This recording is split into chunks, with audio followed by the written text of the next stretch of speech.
जानते हैं कि जातीय जनगणना को लेकर के आज हम लोग कर रहे हैं और आज जो हम लोगों की बरसों पुरानी जो मांग रही, जिसकी लड़ाई हम लोगों ने सड़क, सदन, कोर्ट तक अभी भी हम लोग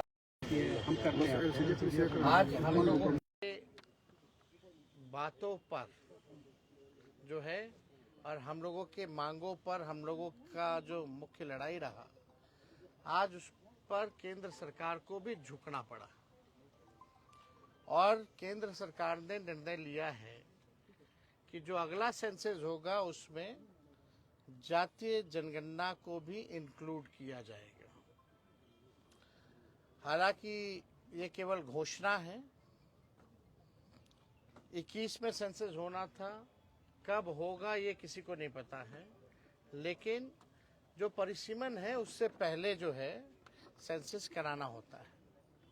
तो उम्मीद है कि ये परिसीमन से पहले ये सेंसस कराएंगे और सेंसस में जातीय जनगणना का भी एक कॉलम जो है जात का भी होगा।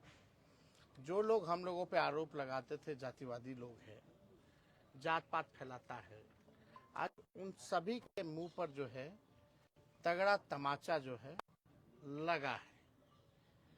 और ये जब तक हम लोगों को साइंटिफिक डेटा नहीं पता चलेगा पूरे देश की आखिर स्थिति क्या है, तब तक हम उन समाज, जो पिछड़ा समाज, जो गरीब, वंचित, शोषित जो लोग हैं, उनको हम लोग मुख्य धारा में नहीं ला सकते।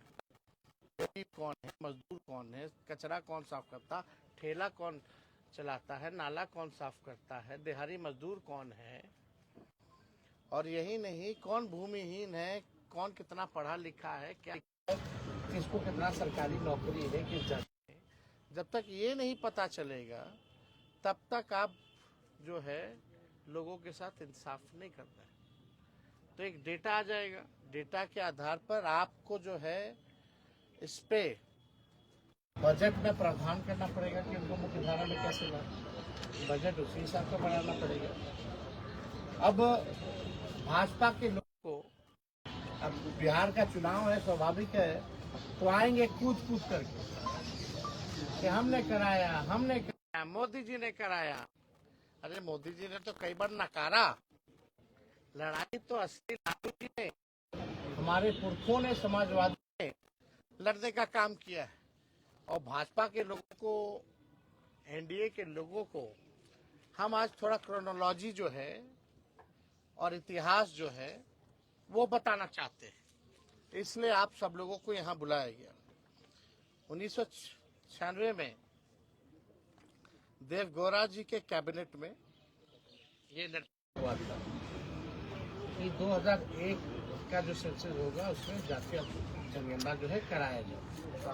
और लालू जी उस समय जनता दल के राष्ट्रीय अध्यक्ष रहे और ये हम लोगों के दल के, हम लोगों के नेता की 96 से ही लगातार जो है मांग थी। कोई माने ना माने, ये इंडियन एक्सप्रेस का ये कटिंग भी है हमारे पास। जब देवगौड़ा ने ये फैसला लिया था, इसमें लिखा है the proposal for a caste based census, a move recently opposed by the Home Ministry, had been on top of the agenda of the 1996 United Front government। तो ये तो तब से ही हम लोगों की थी। और 2001 में कौन प्रधानमंत्री थे, किसकी सरकार थी? तो हम लोगों, बीजेपी की सरकार थी, अटल जी प्रधानमंत्री थे। तो जो हम लोगों का जो कैबिनेट जो डिसीजन था जनता दल का, आपका यूनाइटेड फ्रंट गवर्नमेंट 1996 का, उसको भाजपा की सरकार ने नहीं माना। फिर आप आइए देखिएगा, 26 जुलाई 2015 को लालू जी ने राजभवन मार्च भी किया था और लगातार 2016 से हम लोग 17-18 लगातार जो है जाति आधारित जनगणना की जो है मांग हम लोगों ने की। ये उस समय लालू जी का भी ट्वीट 2015 का, ये भी पढ़ते मोदी यूएन जाकर मेरे खिलाफ पिटीशन दे, लेकिन मैं गरीबों की लड़ाई लड़ते लड़ते आरक्षण बढ़वाकर जातीय जनगणना के आंकड़े प्रकाशित करवा कर ही दम लूंगा। ये 29 सितंबर 2015 का उत्तर।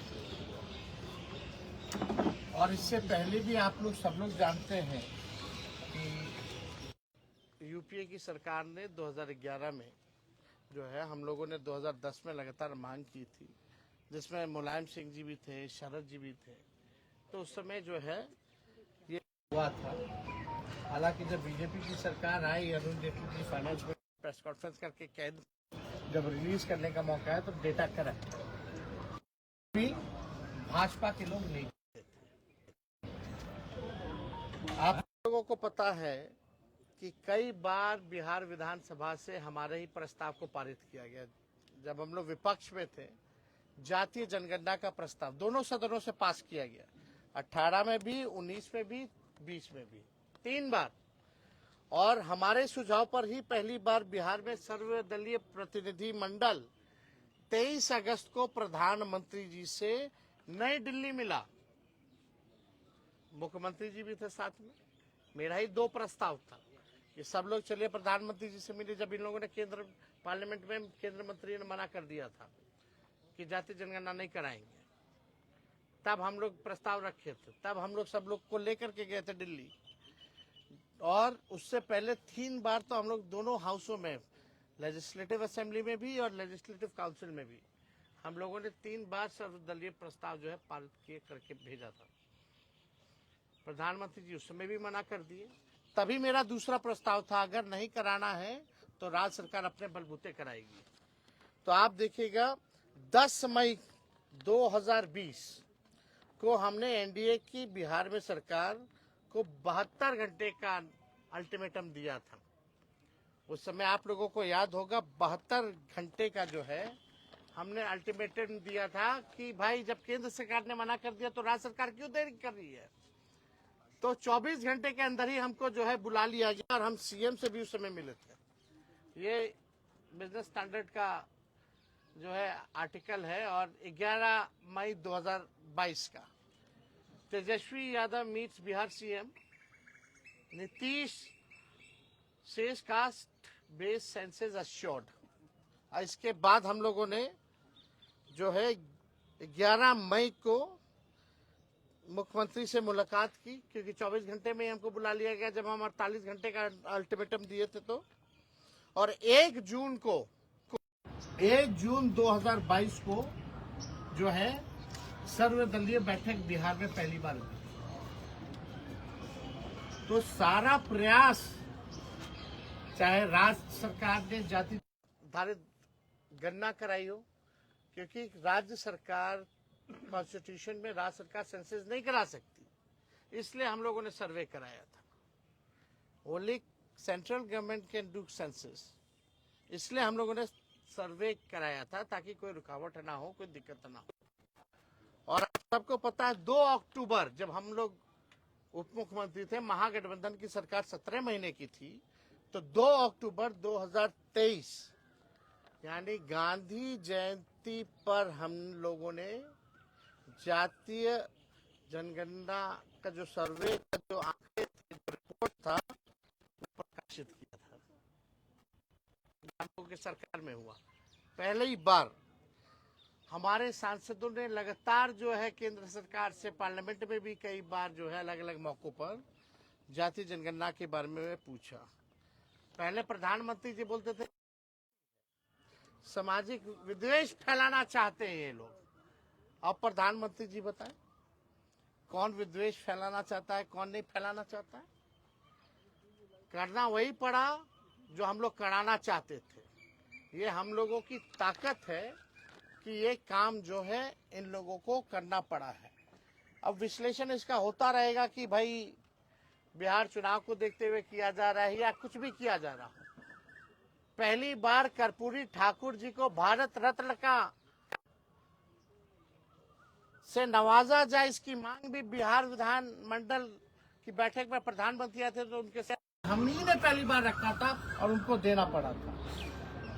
लेकिन जब हम लोगों ने आरक्षण बढ़ाया, केवल रिपोर्ट आ जाए, आप उस पर काम ना करें तो कैसे चलेगा? तो बिहार सरकार अब तक क्या कर रही है? उस रिपोर्ट पर पहली बार जब सर्वे हुआ बिहार में, उसके बाद पहला बजट की सरकार में अभी कुछ दिन पहले, क्या उस सर्वे का कुछ भी डेटा के हिसाब से बजट में प्रावधान किया गया या बजट बना? नंबर 1 सवाल नीतीश जी बताएं, क्यों नहीं उपयोग किया गया? जो शेड्यूल 9 में जो हमारा आरक्षण जो 65% हम लोगों ने बढ़ाया था 17 महीने की सरकार ने, महागठबंधन ने, उस आरक्षण को शेड्यूल 9 में भाजपा के लोगों ने क्यों नहीं रखा? अभी भी हमारे मांग है कि एक दिन विधानसभा चालू कर दीजिए, पार्लियामेंट एक दिन का ऑन कर दीजिए, 65% या 75% करके लाइए। आज हम लोग सब लोग मिलकर पास करते हैं और यहाँ से हम लोग भेजते थे केंद्र में, और केंद्र सरकार जो है उसको शेड्यूल 9 में उसी दिन डाल दे। क्या ये करेगी? क्या मोदी जी करेंगे? क्या ये नीतीश कुमार जी करेंगे? करना तो पड़ेगा ही, एक ना एक तो इनको करना पड़ेगा। अब सोचिए, लालू जी की दूरदृष्टता को देखिए कि भाई 30 साल पहले 96 में जो फैसला लिया गया, आज मोदी जी को अमल करना पड़ता है। तो हम लोग चाहते हैं, और अगली हमारी लड़ाई होगी, एक तो हम लोग देख रहे कि कब करा दे, और करा रहे तो रिपोर्ट का ही लोग क्या कर रहे हैं। और हमारी अगली लड़ाई होगी कि जिस हिसाब से दलित आदिवासी भाइयों का पार्लियामेंट के चुनाव में या स्टेट के विधानसभा के चुनाव में सीटें आरक्षित हैं, उसी हिसाब से हमारी सबसे बड़ी लड़ाई होगी कि पिछड़ा समाज, अति पिछड़ा समाज के लिए भी पार्लियामेंट के चुनाव में, विधानसभा के चुनाव में सीटें आरक्षित हो।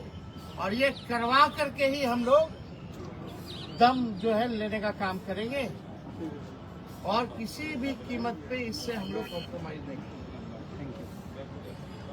जिसकी हिस्सेदारी है उस हिसाब से लोगों को, उनको मान सम्मान जो है, जगह जो है मिलनी चाहिए। तो मेरा सबसे बड़ा सवाल कि शेड्यूल 9 में क्यों भाजपा के लोगों ने अब तक लटका रखा है? नया प्रपोजल लाए, हम लोग पास करते हैं। दूसरा सवाल कि बिहार का जो सर्वे आया जाति जनगणना का, तो एनडीए की सरकार ने उसके अनुरूप बजट जो है क्यों नहीं बनाया? तीसरा हमारी लड़ाई होगी कि पिछड़ा अति पिछड़ों को भी पार्लियामेंट के चुनाव में और विधानसभा के चुनाव में भी सीटें आरक्षित। तो और कोई सवाल अगर आप लोगों का होगा आप लोग सर, 1990 से लालू जी इसकी लड़ाई लड़ रहे हैं, शरद यादव जी नहीं रहे, रामविलास जी की आवाज उठाई, पुरखों की जीत है, ये हम लोगों के पुरखों की जीत है, ये समाजवादी नेताओं की जीत है, समाजवाद की जीत है। सर सामने लोगों ने लगातार जो है, हमारे नेताओं ने समय समय पर इसकी लड़ाई, चाहे सड़क हो, सदन हो या कोर्ट कचहरी हो, और आज भी मजबूती के साथ हम लोग लड़ रहे हैं। और हमारे एजेंडे पर ही भाजपा के और एनडीए के लोगों को नाचना पड़ रहा है। ये तो जीत हुई है, लेकिन अभी देखते हैं कि खाली बिहार चुनाव के लिए सब गुस्सा तो थोड़ा है कि वाकई में ये करा रहे हैं तो रिपोर्ट का कचरे के ढेर में तो नहीं फेंक रहे हैं। तो हमारी नजर हर एक चीज पे।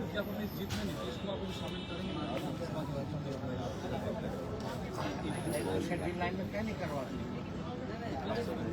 अरे भाई, तो हम ना नया अल्टीमेटम में, हमारे प्रस्ताव में ना हो गए, तो नीतीश जी का आइडिया था। जेडीयू कह रही है नीतीश कुमार का जीत है, नीतीश कुमार ने बिहार से शुरुआत की, इस वजह से केंद्र में भी होगा।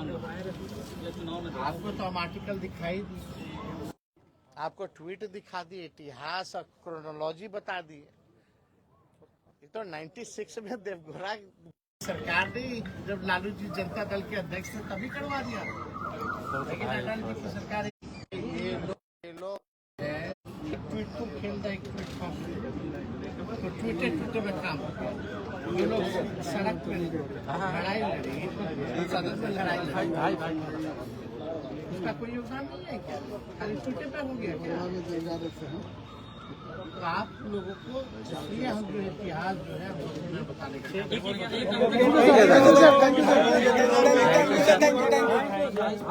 भाई क्या उसको भाई जो भी लड़ाई भी होगी, जो भी बिहार का है तो गौतम भाई भाई हमको प्रेम होता है